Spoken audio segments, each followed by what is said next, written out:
नमस्कार, MP news में आप सभी का बहुत स्वागत है। आपके साथ मैं हूं श्रद्धा राजे। एमपी की पूर्व सीएम उमा भारती का एक पत्र सोशल मीडिया पर वायरल हो रहा है। इसमें उन्होंने बीजेपी के प्रदेश अध्यक्ष वीडी शर्मा से अपने समर्थकों की सिफारिश की है। वहीं उसके बाद काफी कुछ सियासी खलबली इस वक्त देखने को मिल रही है।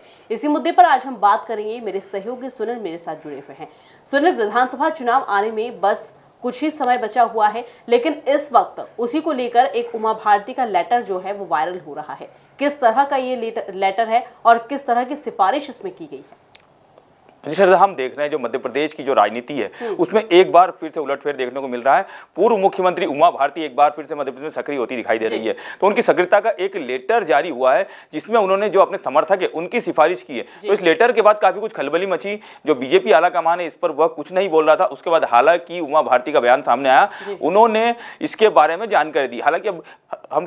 हालांकि आपको बता दें कि इसमें किन किन के नाम शामिल थे। तो इसमें है सीहोर विधानसभा से गौरव सन्नी महाराज, सागर देवरी से दीवान अर्जुन सिंह, छतरपुर जिले की बिजावर या राजनगर से बाला पटेल, निवाड़ी से अखिलेश अयाची, इसलिए पोहरी से नरेंद्र विरथर है। इस तरह भोपाल की दक्षिण पश्चिम से शैलेंद्र शर्मा, सिलवानी से ठाकुर भगवान सिंह लोधी, खरगोन के कसरावत से वीरेंद्र पाटीदार, बहुरीबंद से राकेश पटेल, जबलपुर उत्तर मध्य से शरद अग्रवाल, भिंड मेहगांव से देवेंद्र सिंह नरवरिया, सतना से ममता पांडे, इछावर से डॉक्टर अजय सिंह पटेल, सांची से मुदुत शेजवार, गंजबा सोता से हरि सिंह कक्का जी, लाहार से रसाल सिंह, उज्जैन के बड़नगर से संजय पटेल जो चिकली वाले कहे जाते हैं, इसी तरह से बैतूल के शहर से योगी खंडेलवाल और डिंडोरी से दूलीचंद उरेती। तो ये करीब 19 नाम हैं जिनकी की सिफारिश उमा भारती करती हुई दिखाई दी है। लेकिन इसको लेकर उन्होंने स्पष्टीकरण दिया कि ये वो अगर सिफारिश करना चाहती तो वह अपने आला कमान से पहले ही कह सकती थी। 230 विधानसभा सीटों पर उनकी चर्चा हुई है। तो ये बड़े मुख्य नाम है। इसमें सबसे मुख्य नाम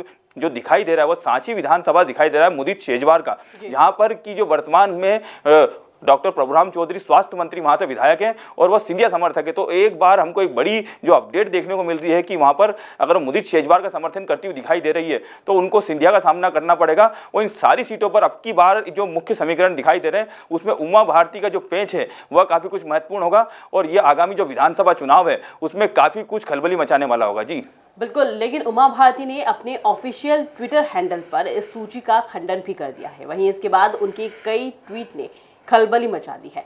किस तरह का ट्वीट जो है उमा भारती ने किया है? हालांकि जिस तरह की ये सूची जो वायरल हो रही है उसका खंडन करती हुई भी उमा भारती नजर आ रही है यहाँ पर। जी श्रद्धा, बिल्कुल, जिसे कि हमने पहले भी बता दिया, जो उनकी जो सूची है उसको लेकर उन्होंने खंडन किया कि 230 विधानसभा सीट पर बीजेपी के जो आला नेता हैं उनसे उनकी चर्चा हो चुकी है। हालांकि इस दौरान उनके ट्वीट जो है वर्तमान में वह काफी कुछ खलबली मचा रहे हैं। उसमें उन्होंने जो खंडन के साथ साथ जो बात कही, उन्होंने जन आशीर्वाद यात्रा को लेकर जो उनको निमंत्रण नहीं मिला तो उसको लेकर उन्होंने काफी कुछ कहा इस ट्वीट के अंतर्गत। और उसमें उन्होंने कहा कि आगामी जो समय होगा यदि जन आशीर्वाद यात्रा के लिए उनको निमंत्रण मिलता है तो वह उसमें शामिल नहीं होगी और समापन तक में जिसमें कि पीएम मोदी तक शामिल होने वाले हैं उसमें तक वो शामिल नहीं होगी। इसी तरह से बात करें जो अन्य जो ट्वीट है उनकी, तो इसमें उन्होंने मुख्यमंत्री शिवराज सिंह चौहान की तारीफ की और कहा कि उनके बीच एक रिश्ते का एक प्यारा सा बंधन है और उसको लेकर अगर जो आगामी विधानसभा चुनाव है उसमें अगर वो उनको बुलाते हैं विधानसभा चुनाव में प्रचार के लिए तो वह जाएंगे। इसी तरह से कई उनके ट्वीट काफी महत्वपूर्ण थे। उन्होंने खुद को पार्टी का निष्ठावान कार्यकर्ता ही बताया। इसके साथ साथ कहा कि पार्टी के लिए वह कुछ भी बुरा नहीं कहेंगी और आगामी जो समय है उसके लिए भी उन्होंने काफी कुछ महत्वपूर्ण अपनी जो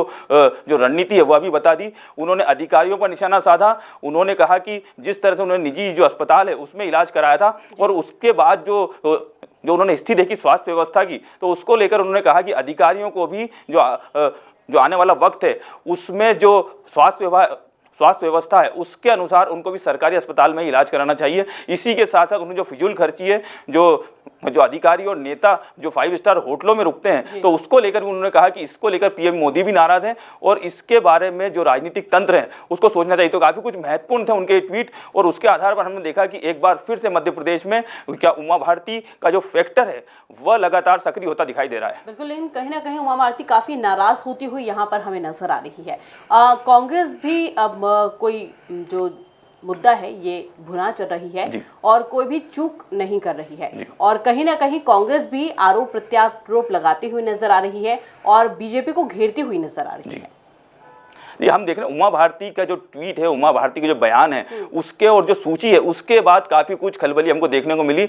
जो कांग्रेस के प्रदेश प्रभारी बनाए गए रणदीप सिंह सुरजेवाला, उनका बयान सामने आया। उन्होंने कहा कि बीजेपी में जो वयोवृद्ध नेता हैं, जो वरिष्ठ नेता है जिन्होंने पार्टी को खड़ा किया, वह हाशिए पर दिखाई दे रहे हैं। बीजेपी में जिस तरह से देखा लालकृष्ण आडवाणी, मुरली मनोहर जोशी की जो स्थिति हुई उसके और इसी तरह से गुजरात के जो पूर्व मुख्यमंत्री केशुभाई पटेल, उनका भी उन्होंने जिक्र किया और कहा कि जिस तरह से जो स्थिति बीजेपी में उनकी हो रही है यह काफी कुछ जो गलत है। जिस तरह से बीजेपी में जो स्थिति, जो वरिष्ठ नेता है उनको तवज्जो नहीं दी जा रही, तो ये काफी कुछ महत्वपूर्ण। जिस तरह उमा भारती का जो बयान है उसके बाद ये स्पष्टीकरण है या कहें कि हम कहें जो बयान है कांग्रेस का वह सामने आया है, तो यह काफी कुछ महत्वपूर्ण हो जाएगा। इसके साथ ही उन्होंने कहा कि जो वरिष्ठ हैं उनको जिस तरह से बीजेपी में तवज्जो नहीं दी जा रही, इसको जो देश की संस्कृति है उसके लिए काफी कुछ महत्वपूर्ण माना जाता है। जहां वरिष्ठों का सम्मान नहीं होता है वहां विनाश निश्चित है। तो इसी तरह से यह काफी कुछ महत्वपूर्ण है। रणदीप सिंह सुरजेवाला का यह बयान है जो कि प्रदेश प्रभारी है और आगामी समय में भी इसी तरह की रणनीति पर कांग्रेस आगे बढ़ती हुई दिखाई दे सकती है।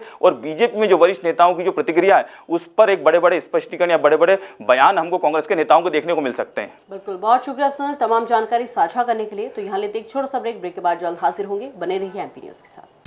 एमपी की नब्ज, एमपी का हाल, मध्य प्रदेश की हर खबर एमपी न्यूज टीवी के साथ। लगातार खबरों के लिए सब्सक्राइब करें हमारा YouTube channel MP news TV. Latest updates के लिए बेल आइकन दबाना जरा भी न भूलें।